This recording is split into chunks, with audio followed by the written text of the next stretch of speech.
为您播出的健康记录节目，我是季玉华。那今天呢，我们跟大家说，有的时候感冒完之后啊，你也会发现，虽然呢鼻涕不流了，鼻子不堵了，但是这咳嗽啊还会一直持续下去，有的时候会持续很长时间。所以大家遇到这样的情况的时候，通常会用什么样的办法呢？听听我们这边观众们的意见。吃那个汤药或吃甘草片。啊，吃甘草片。我一般爱喝那个蛇胆川贝叶。您觉得喝完之后好用吗？我觉得挺好的，还好用哈。对，我一般的情况要是不太厉害了的是煮点梨水呀，熬点那个白菜水呀。肖叔觉得用这些中成药的治咳嗽的药好用吗？我觉得分时候，有时候特别好用，立竿见影。有时候不知道为什么它就没用。我有时候还加点双黄连。反正再好的药把咳嗽完全去根治好了，估计没个把月的时间都下不来。好像说起来的话，咳嗽要比感冒更难治一些。而且为什么有的时候我们用这个药吧，马上就不咳了，但是下次同样是咳嗽，我们用这个药呢就不太好用了。那还是请出专家，让他来帮我们分析一下。让我们掌声欢迎来自于北京中医药大学东直门医院的王耀宪教授，欢迎王教授。你好，王教授，欢迎您哈。刚才大家也提到了一些通常我们治感冒的方法哈，什么喝梨水呀、吃药啊等等。但是很奇怪一个现象就是，有的时候这些方法好用，但有的时候这些招啊就通通都不灵了。这个是怎么回事？因为啊，咳嗽啊，就是病变的程度，轻重不一。轻重不一。病变的部位、深浅不一。这个病变的病因也不一样。这么复杂呀？所以说清代有个名医叫徐灵泰啊，他说，诸病之中，为咳嗽之病因各数而最难愈。最不好治。少误即益害无穷。哎呦，意思就是说什么呀？咳嗽病因多，治疗呢难度大，容易落下病根儿。因此治疗咳嗽，像上一集我说的感冒一样，也是要找准战机，用好兵法，因人而异，因时而异，因地而异。听出来了，这场仗好像挺不好打的。那待会儿要看看您怎么样派兵遣将，好不好？好，先请您落座啊，王教授。刚才咱们说了哈，这个感冒啊，所有的这些症状都消失了，但唯独啊留下这个咳嗽一直不好。我会好，就是白天可能还好，一到晚上午夜时分，这咳嗽劲儿就上来了之后，你怎么都止不住，而且就是那种干咳，就也没有痰，但是嗓子就是痒，那个时候就跟有10000个小老鼠的爪子在你嗓子上挠一样，你特别希望把手伸进去使劲挠一挠，但是伸不进去怎么办呢？只能用力咳，有时候胸腔都有声音。对，但是有的时候你忍住不咳还好，你一旦咳起来，那会越咳越痒，越痒越咳。有的时候也会感觉到会有一点点的痰吐不出来的感觉哈。那这个算是就是感冒之后的咳嗽特别普遍的一种现象吗？刚才大策说的还是比较形象。感冒后咳嗽大多数来说都是以干咳为主，无痰，或者是有少量的白色黏痰。白色黏痰咽喉部呢总痒，一种痒咳，也严重。这个遇到如果冷空气啊、灰尘的环境啊，或者是刺激的气味啊，都会诱发和加重。这场仗并不是轻易能够拿得下来的，所以是不是也得要用上一些不太一样的兵将了？我们一见咳嗽啊，都是止咳镇咳，不让他咳嗽。闭门留口，门关上了，贼留下来了。时常骚扰，这样总咳嗽。所以说针对感冒后咳嗽，应当是开门住口，不应当是关门打狗。就好像古代攻打城池的时候，为什么伪3缺1？就是古代的城池4个门，不可能全包围起来，要缺一个口，让敌人有出路，避免敌我双方死拼硬打，两败俱伤。这真是一个大智慧啊！对呀，所以咱们给大家来明确一下，看看第一个方法啊。我们刚才提到这个咳嗽为什么不好呢？它带的问题比较多，因为是感冒遗留下来的咳嗽。那我们看看上面的令牌用的是什么办法呢？刚才王教授提到了哈，这会儿啊，咱就得叫开门逐寇了。你要是使劲不让咳呀，那敌人他出不去呀，痰呐、细菌呐都蓄积在身体当中了。那久而久之呢，就后患无穷。那我们看看开门逐寇怎么个打法呢？来，我们看看第一个问题。我们这时候得派兵了啊。那感冒后干咳最适宜用哪一个药呢？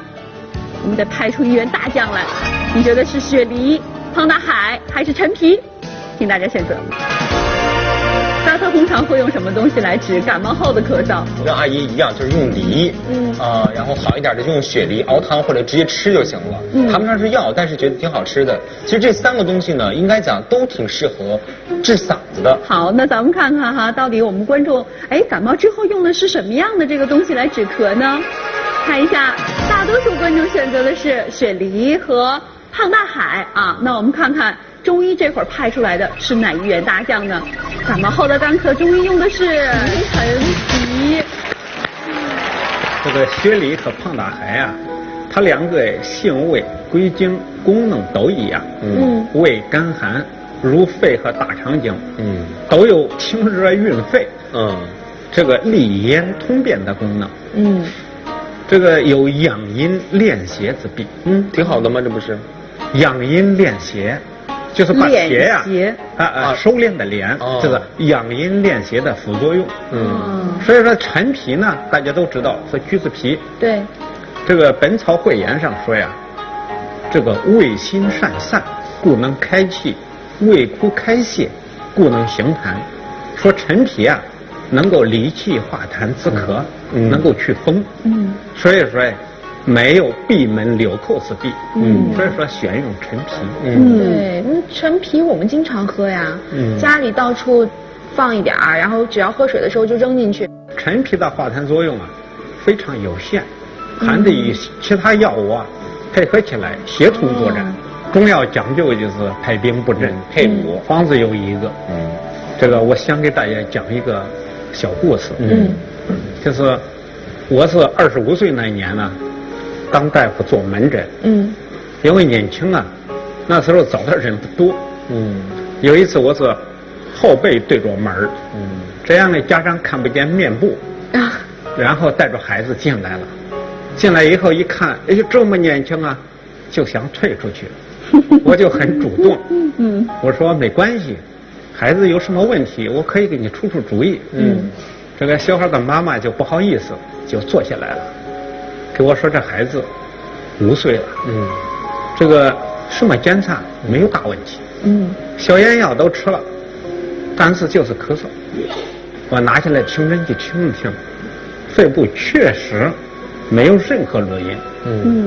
这个就是干咳，夜间重。我说3副药保准你好。哇，这个初生牛犊不怕虎，说话没有6分寸。3副药啊，结果2副药就好了。对啊，这是什么药啊？2副就能好？这个我用的方子啊，叫紫苏散。这个是经典名方吗？这个紫苏散呢是清代医家呀陈仲陵的医学新物的方子。这个方子啊由7味药组成。由荆芥、桔梗、白钱、紫菀、白布、陈皮、甘草这7个药组成。其中呢，荆芥呢能够祛风解表，能够浊瘀扣。那么桔梗给撵出去了。对，桔梗、白钱呢，于宣以降，开散肺郁；紫菀、白布呢止咳，陈皮呢理气，甘草呢调和诸药。这个方子有什么特点呢？这个方子的主人自己说的。本方啊温润平和，无寒不热，即无攻击过当之欲。大有奇门浊寇之势。肆意咳血一散，肺气安宁，就是开门逐寇的意思。对，这就是开门逐寇。就吃完之后特别的舒服，没有什么其他的感觉，然后咳嗽慢慢自己就好了。这个对，还不是慢慢就好了，很快就好了，2副药就好了。什么止嗽散是吧？对，叫止嗽散。好，给大家看看，开门逐寇派出来的这个是一个连的哈，叫止嗽散。这个现在咱们明白了哈，感冒后的咳嗽啊，主要还得开门逐寇，把这些垃圾呀和敌人给它清除出去。但您刚才提到，有的时候呢，要是这个咳嗽一直持续的话，还有可能会形成带着有点哮喘的感觉出现。那我们看看我们观众当中有没有哈，一到了这个冬天的时候，不光咳，而且喘的也比较厉害的。我这咳嗽已经可以说有40来年了，是一次的感冒。那时候下乡的时候，那边没有医生少。感冒以后没治，落下的咳嗽，就一直现在就是甭管是夏天是冬天春秋，一年四季都咳嗽。人家没感冒，我就都开始咳嗽了，更甭提感冒的时候就是等于是就在那跟倒气儿似的。哎呦，就这种情况。就当您喘的时候，那个是什么样？您能给我们就是这个嗓子都在跟就是过去那种拉风匣，哼哼就那样似的。完了这好像就是说得长抻一下脖子，那气儿才能上来。憋得慌吗？憋得慌，上不来气儿。对，哎呦，肯定特别难受哈。对，刚才说的这个感冒后的干咳，感觉还像是一场小仗，但我们刚才这位观众说的，我觉得绝对是一场恶仗啊。感冒后咳嗽啊，病位在肺，病位比较浅，咱是开门着寇。而这个咳嗽呢，它就不仅与肺有关系了，与五脏六腑都有关系。这个《素问·科论》里边说，五脏六腑皆令人咳，非独肺也。这句话意思说的什么意思呢？就说咳嗽啊，不仅与肺有关系，与五脏六腑都有关系，就得考虑啊，虚实声东击西。哦，这个方法你用的这个是声东击西的兵法。这个声东击西啊，语出唐代的《通典》这一书。声焰击东，其势击西，就是表面上啊，声焰攻打东部，其实是攻打西部。借用这声东击西啊，治疗咳嗽。意思就是说，咳嗽的声音来自于肺，对，但是呢，不治肺，攻打另外一个脏器，而这个脏器，就是咱们说引起这种咳嗽的病根儿。那我们这个根儿到底出在哪儿了呢？我们来看看下一个问题。那老年人咳喘跟哪一个脏器的关系是最密切的？是肾、脾还是肝呢？看看观众们清楚吗？有点难哈，我们来看看大家的选择，看看能不能够选得对呢？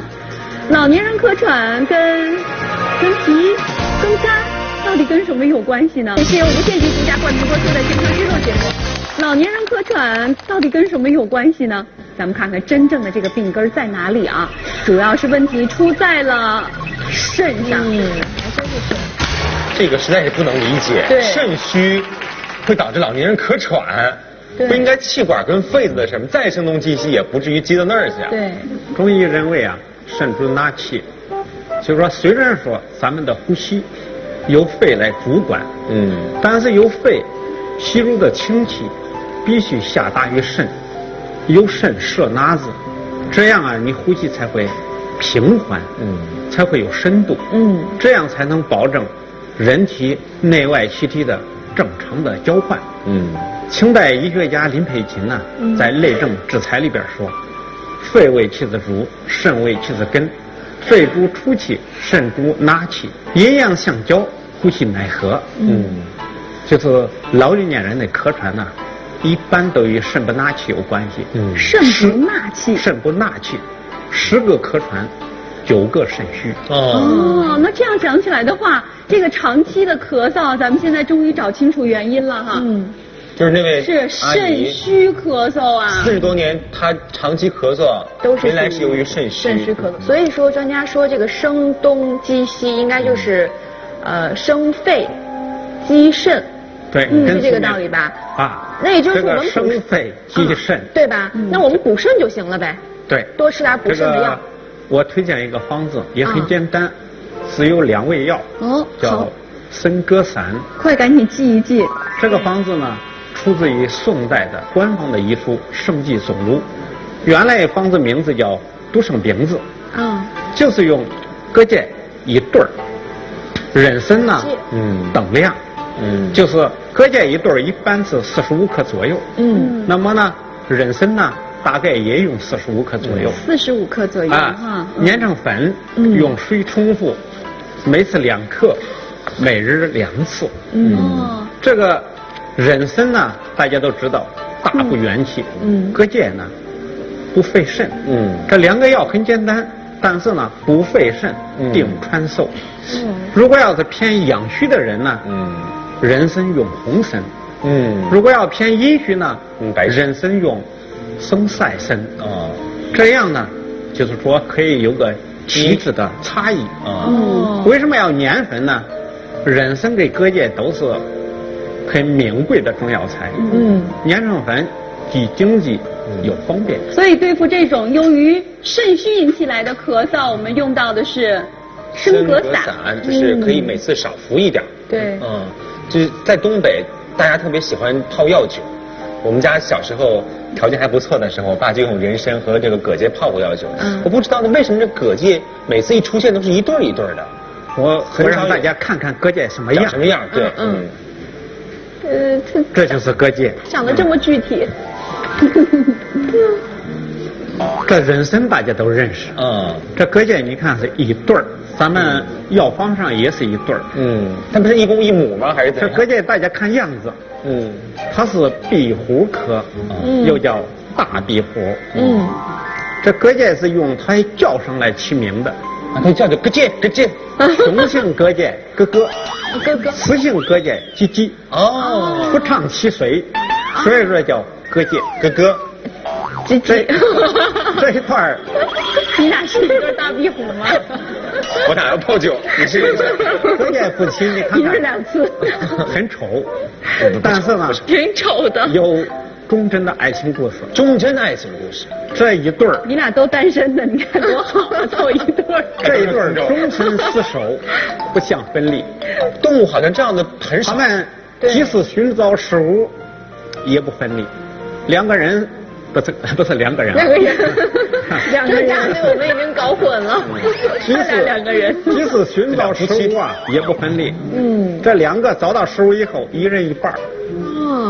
这个假如一方遇难，另一方也不够火，自己会在太阳下晒死。哎呀，好感人啊！假如说一方被人不捉了，另一方会自投罗网，真可谓是生儿同血，生在一块儿。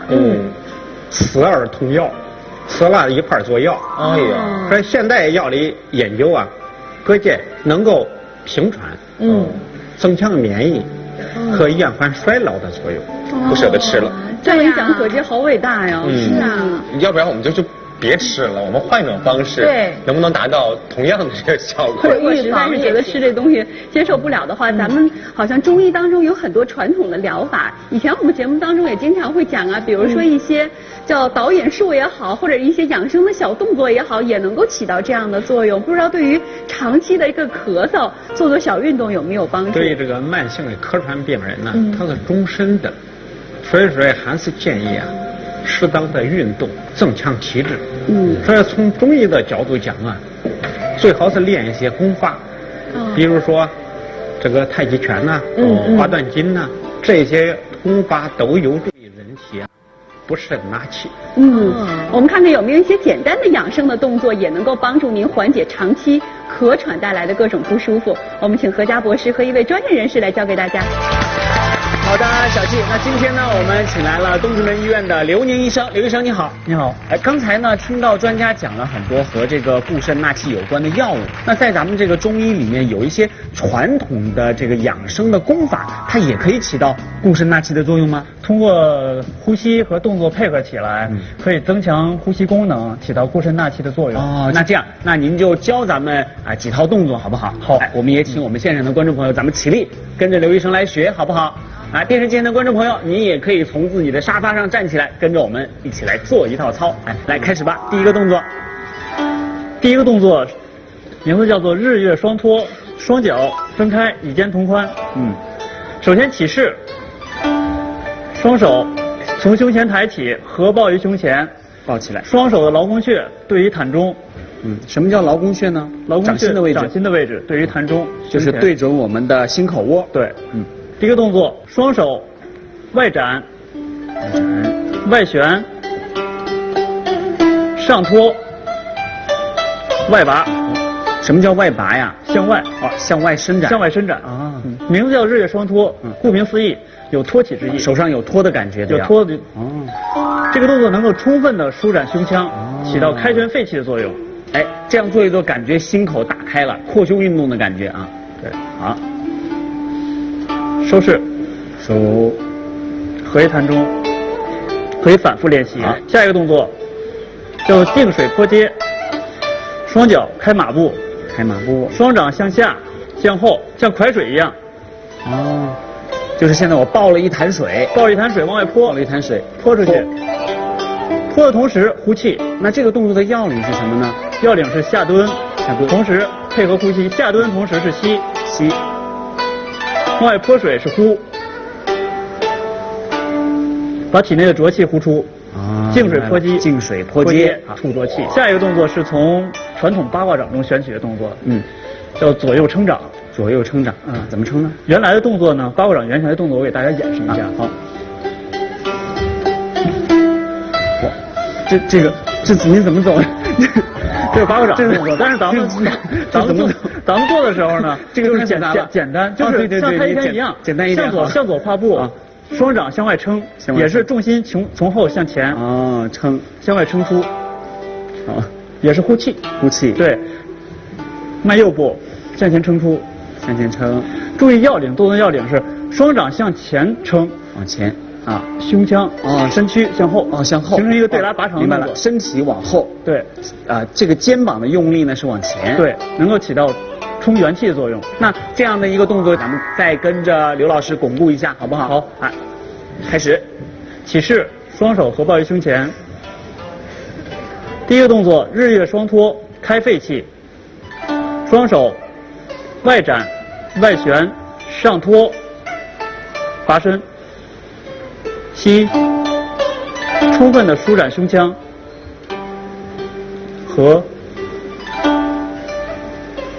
第二动作，净水泼接，吐浊气。开马步，下按，泼出，像泼水一样，呼，吸，下按下蹲，呼。第三个动作，左右撑掌，重心向前移，双掌向外撑。这个动作简单一些。迈右步，重心前移，双掌外撑，身躯向后，形成对拔之势。左右撑掌，充元气。我有一个最大的体会啊，就是觉得这个呼吸啊，感觉特别的顺畅，心态也变得特别的好，是吧？对，动作简单易学，舒展大方，能够吐故纳新，开拳肺气，固肾纳气。谢谢大家，好处很多。谢谢刘老师。好，谢谢两位啊！做完之后的确感觉到吐故纳新了，非常的舒服。那刚才我们也提到，有一些人啊，除了咳嗽再带喘之外呢，偶尔还会有痰。我不知道大家有没有痰特别多的这样的朋友，这边有没有？我就是感冒以后吧，总爱吐那个，最后咳嗽完了以后老是吐白痰，半夜睡着觉吧，醒了以后，这等于就是干醒了，完了也得吐一口痰。那咱们再给大家来出主意啊，您看一看这种方法适不适合您？那我们看看经常痰多咳嗽该怎么做呢？来看看下一个问题是，如果我们经常咳嗽痰还很多，那适宜吃哪一种食物呢？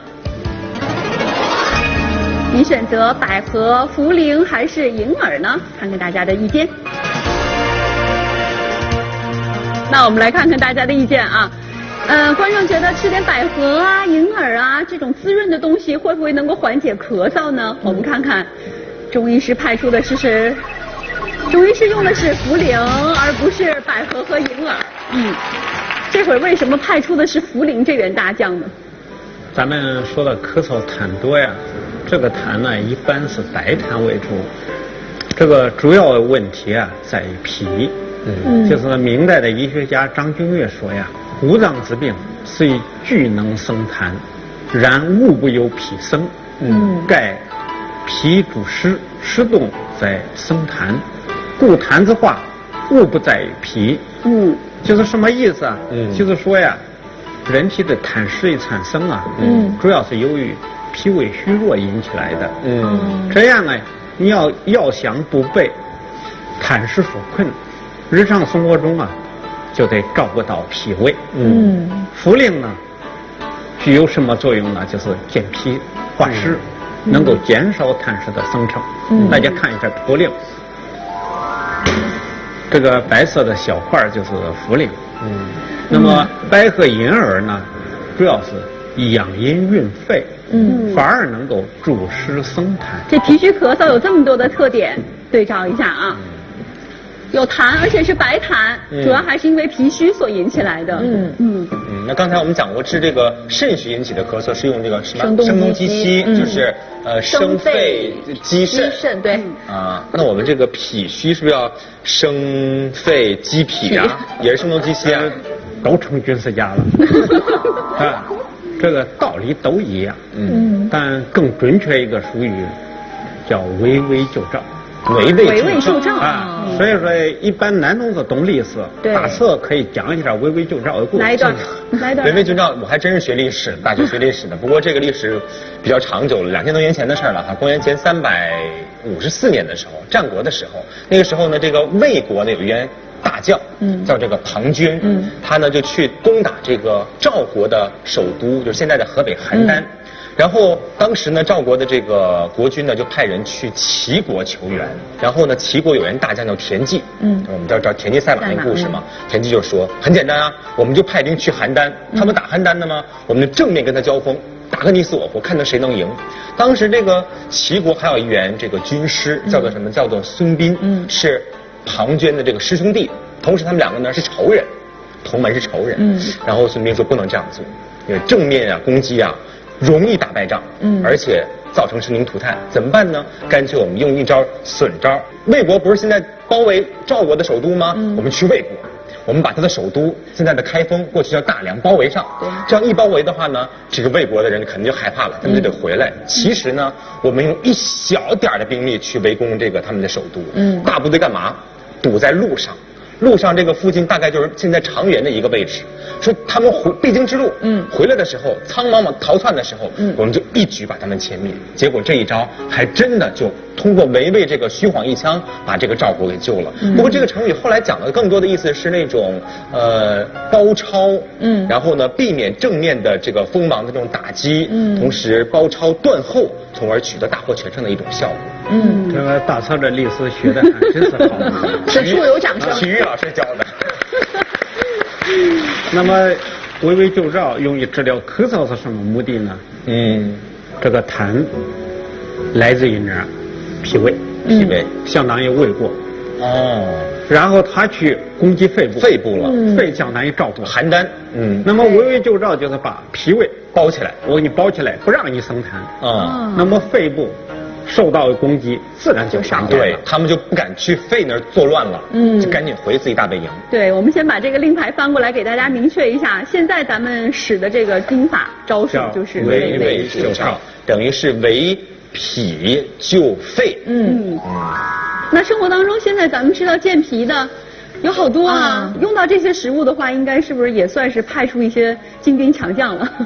对，我们说了，如果要是平时啊吃一点健脾的药，一般咱们这个六种，薏米经常熬粥，茯苓有茯苓饼，芡实也可以熬粥，莲子也可以熬粥，山药也可以熬粥，白扁豆也可以熬粥，这个就是我们常用的健脾的食物。就看着就颜色都差不多，这些东西，好像就黏黏糊糊的，很有收敛的作用。对，但如果要说派兵打仗的时候，万一要是遇到精兵强将了，比如说这敌人火力太猛了，正咳呢，而且咳的这个痰也比较多呢，这会儿咱们该怎么办呢？这一次我要派个大将，叫什么名字呢？三子养亲汤。派一个汤出去了。好，三子养亲汤，听起来好像挺感动的一个亲情的故事，感觉很温馨啊。三个孩子去侍奉自己的双亲。白萝卜的种子，我看一下萝卜籽儿，大家看一下，你能拿？这样啊，跟芝麻似的。这是萝卜籽，这不是在农产品店买的。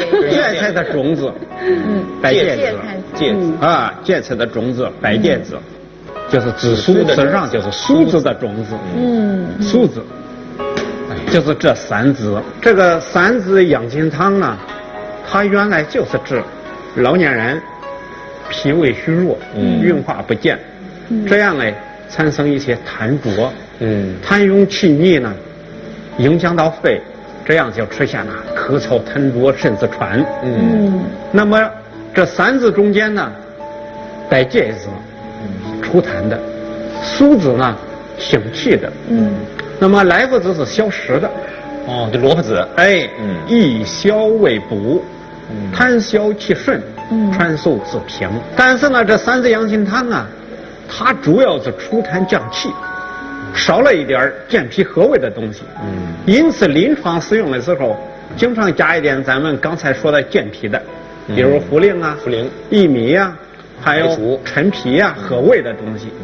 那刚才我们提到，其实这种带白痰的，还是身体太虚了，还是脾虚引起来的。这一直以来都有这种黄痰，而且是持续不断的黄痰。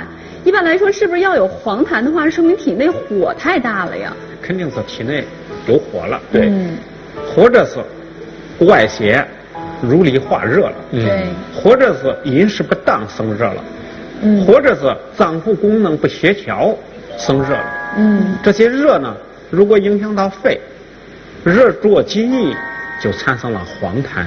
这场仗看来得我们自己打了。来看看下一个问题。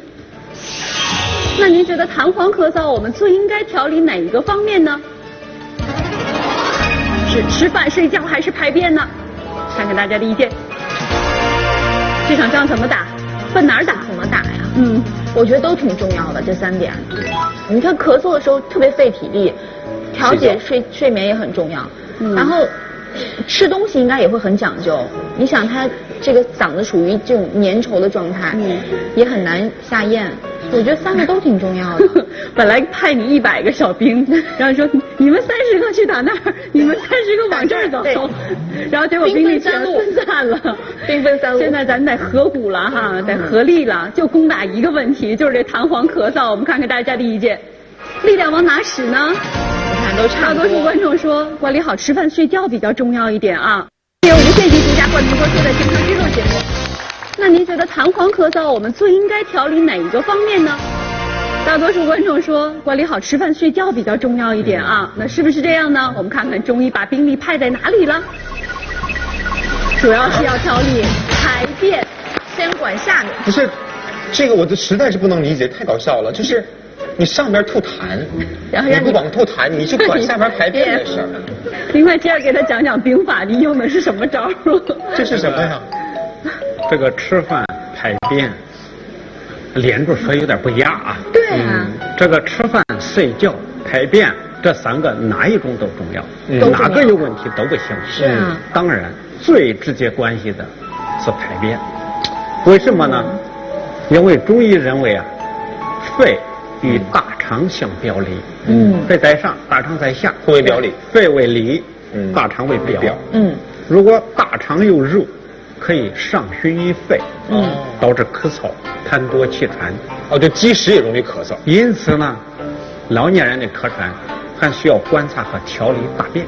那是因为什么？体内有热，肠内有热了，往上烧引起来的咳嗽，是这个意思吗？对。那跟我们之前讲的这个小孩咳嗽是不是一样？因为我们讲过，小孩咳嗽是由于积食引起的发烧。那我们这个可不可以理解成老人家是由于积食引起的咳嗽？有类似道理，这个因势利导道理是一样的，只不过这一次更具体，叫釜底抽薪，从锅底下把柴火拿走了。这个釜底抽薪呢是36计中的第19计，釜就是锅，薪就是柴火，就是把柴火从锅下边拿走了。古人说一汤之沸而沸不知，诚知其本，在取火而已。就是说的很简单，道理很清楚。比如说烧开水，水开了，那么总往里边加凉水，不是办法。根本的办法就把火关掉。对，这样呢，水温自然就降下来。釜底抽薪，它关键就是要抓主要矛盾。对，所以您看啊，这个寻到根儿呢，还是因为消化系统有可能会有热有火，咱们老百姓讲的上火了啊，所以要在这个地方来去火，抽心，这才有用。怎么个抽法呢？关键是抽大肠。这要抽心，肯定是要把它这个。要大肠里的这个要排空，对，总不能吃泻药吧？得让这个兵法用对了，调兵遣将也很重要。上边有肺热，下边呢大肠又有热，对，宿便。用什么方呢？我用的是清代医学家吴鞠通的方子，宣白承气汤。五脏对五色是白，白代表肺，所以说宣白就是宣通肺气。这个方啊，仅有4味药。石膏呢，能够清泻肺热；生大黄能够泻热通便；杏仁呢，宣肺止咳；瓜蒌皮呢，能够降气化痰。这4个药，上清肺热，下泻大肠。好比呀，咱们现在烧水都是用带低声的水壶。这个水开了，底儿响了，底儿响了。这相当于大肠有热，上熏于肺，然后咳嗽不是相当于低声响了吗？好形象的比喻。对，如果把火关了，低声就不响了，没错。那就相当于你通过把积热从大肠排出体外，那么咳嗽自然就好了。釜底抽薪嘛。在咳嗽治疗中啊，单纯使用清肺化痰止咳的药，往往收效不大。这个时候就等于是把那壶嘴给堵住了，不响了。这个时候常加一些通腹泻热的药，往往效果明显。这就是釜底抽薪在治疗咳嗽中的灵活应用，可以达到釜底抽薪的效果。对，这就是叫兵法在中医治疗当中的巧妙的应用，就是相当于换了一个思路哈，特别的巧妙这些办法。非常感谢王教授给我们的介绍，谢谢。